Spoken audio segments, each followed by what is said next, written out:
Hi, my name is Ranger David Best with the Maryland Park Service.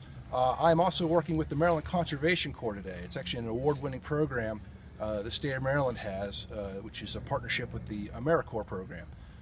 We have a crew of about 5 kids, and they range from ages 18 to 26. We're here on Washington Street in Cumberland, Maryland right now doing some tree pruning. So it's part of environmental stewardship which we do throughout the state. This is one of my crew members, Catherine.